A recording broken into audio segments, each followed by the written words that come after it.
Hey there guys, we're taking a look at Far Cry Primal running on the i5-1135G7. Now we're currently running the benchmark right now at 1080p with the lowest settings, and the performance is just not there, but this was to be expected. Far Cry really just does not seem to like 1080p. In fact, this chip itself doesn't really seem to get along with 1080p too well, which is perfectly fine. 1080p is kind of asking a lot of it, and really no modern APUs that are currently available can really handle 1080p in a lot of games most of the time. And while I'm hopeful that AMD's new generation Rambart CPUs are going to be able to close the gap there for 1080p, I'm expecting them to only be in premium products, so we're going to kind of be priced out of them anyway. At least it seems like they're, setting up the stack like that. So 720p is really where you're going to want to try to play this at, because 1080p is completely out of this question with these scores. Thankfully, 720p does manage to at least salvage enough performance here that you could potentially get away with playing like this. I say potentially because unfortunately there are noticeable frame drops throughout the gaming experience. It's not really a consistent thing. It's actually worse than Far Cry 4, which is unfortunate. I was hoping there wouldn't be that big of a difference between the two, because Far Cry 4 was pretty much there at the border of what playability would be like at 720p.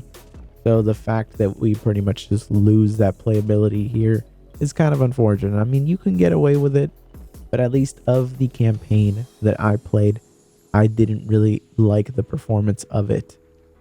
Really, just playing through the actual campaign, the performance is so inconsistent in like the worst possible moments, usually when the action is the most intense. And that's really when noticing the performance hit is going to be the most annoying, really. Like you can tolerate a frame drop if there's a cutscene, but when it's like the actual gameplay and the input lag starts to come in, and the freezing because it's just like lagging, that's when it's going to start to become very annoying when you're actually trying to play the game. I mean, here I was trying to hunt a mammoth, and in the process of fighting the mammoth, the performance was just tanking.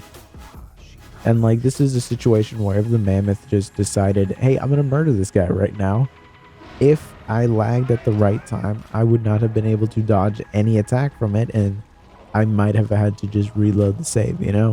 It's stuff like that that can kind of really affect the gameplay. And normally you can look past this if it's just happening in cutscenes, or it's super infrequent in situations where you're not actually in combat. But like you see, like the performance is just dropping like crazy as I'm just fighting a mammoth here. And like that's what the gameplay is going to be like for the most part. I played this for about an hour before I was just like, you know what, I'm done, because I couldn't handle really how inconsistent the performance is. Those 1% lows of 16 really never improve. The lowest they got down to was 12 for me. So it's really just not going to be a enjoyable experience, and that's very unfortunate. Very unfortunate, because I was very excited with how Far Cry 4 performed on this chip.